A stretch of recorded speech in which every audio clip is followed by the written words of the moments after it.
it's not a very good day. As you may know, over the last couple days, people have been trying to cancel Scott Cawthon because he donated to some politicians who were in stupid reasons. Because, and his reasoning was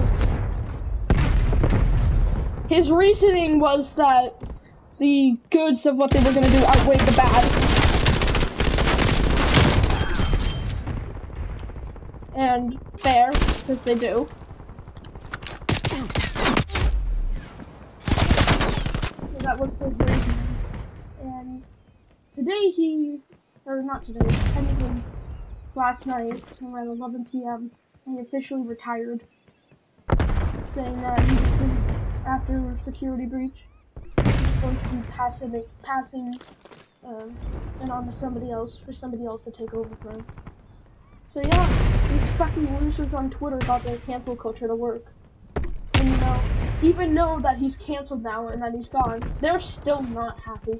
Like, we have a thank you Scott Cawthon thing on Twitter, right? Actually, I'm gonna leave because this is just too loud. I'm going to read to you guys his farewell message. And maybe cry. Before I say anything else, check out this amazing piece of... This is from the... I don't remember where this is from, but I can probably get the word. Before I say anything else, check out this awesome piece of fan art. Pretty amazing stuff, right? I have boxes and boxes of artwork like this from fans that I've saved over the years. I've tried to answer as many letters as I could, and I apologize to anyone that I missed somehow. Someday, when I have a bigger living room, maybe I'll make a giant collage of all the fan art I've collected. Stuff like this has made it all worthwhile to me over the last 7 years. I've had a blessed, fulfilling, and rich career. I've been shown great kindness, and I've tried to show great kindness in return. I've tried to make some good games, but the debate ensued, and I've witnessed the creation of possibly the most creative and talented fan base on the planet. Scott Cawthon forums, this is where this is on. But here on the 7th anniversary of the game's trailer, yeah, that was yesterday, on the first game's trailer, it was the 7th anniversary. As I realized that I was in my mid-30s when I created the series, and now I'm approaching my mid-40s, I realized that I missed a lot of things that I got to focus on before FNAF became such a success. I miss making games for my kids, I miss doing it just for fun, and I miss making RPGs even though I stink at it. All of this is just to say I'm retiring. I've been shown tremendous love and support over this last week, a lot of which has been from the LGBTQ community. I don't know where he's seen this love from the LGBT community, because a lot of people are saying, oh, he wants people like me dead. Well, people like you, the people that dox him and throw rocks at his house and make him and his wife live in fear, yeah, I would say I want you dead too, you assholes. Is this the end of FNAF? No. This just means that somebody else will eventually be running the show. Someone of my choosing, and someone that I trust. We'll have to wait and see how it all plays out, but an announcement will be made at some point. I have 6 kids now, although one of them is currently the size of a blueberry. I love them dearly. They're my whole world and my whole universe. I want to focus my attention on them, focus on protecting them, and spend my time making things for them. I only ask that I will still be around, just not in the capacity that I used to be in. What a blessed career I've had, what wonderful people I've met, and what a tremendous blessing to have been able to know all of you. Thank you so much. See you on the flip side.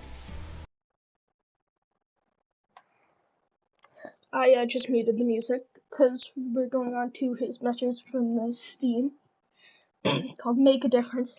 Hi guys, first of all, I want to thank the community in general for the huge outpouring of support through emails and in the forums.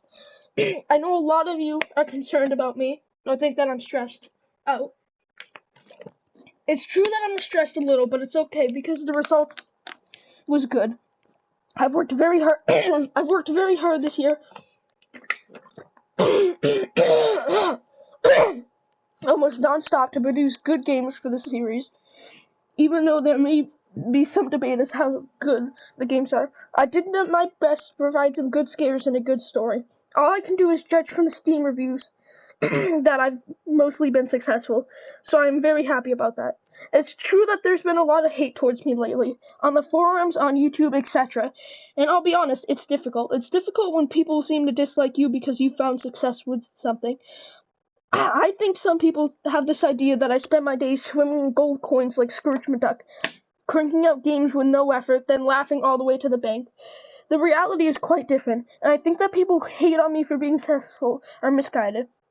Did you know that last year I worked at Dollar General? I worked as a cashier. I had 3 bosses who were all still in high school.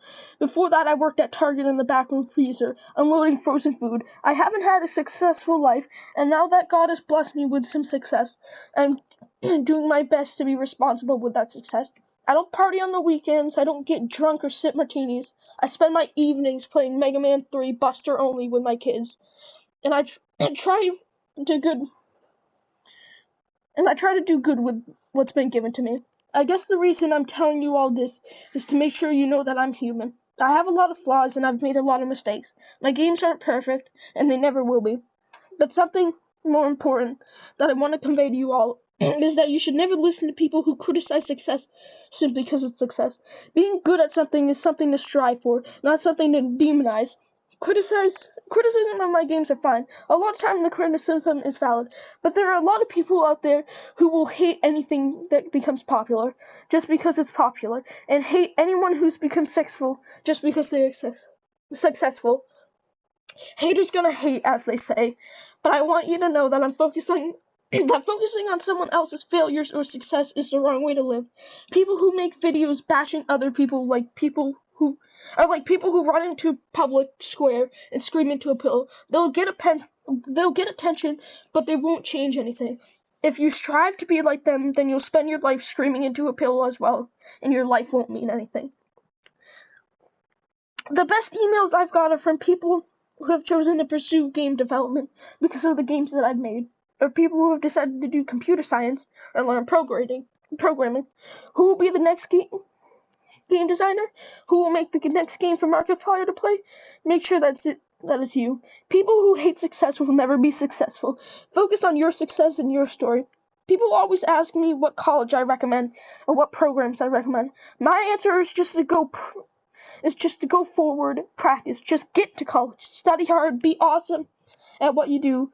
Make sure that you're next year's big success story. Don't fall into a pit of people who have given up on everything, on making something of themselves, and make sure you make everything out of yourself. I'm getting too old for this, and when I retire someday, I'm going to want to sit down at the computer and play your games, read your stories, and watch your videos. Don't fall in with the people who have already given up on themselves. You are tomorrow's next big thing. And that's where I'm going to end off today's video, because I'm about to cry. Thank you so much for watching. I know it was a short one, but I had to get my opinion off my chest. And I'll see you in the next one.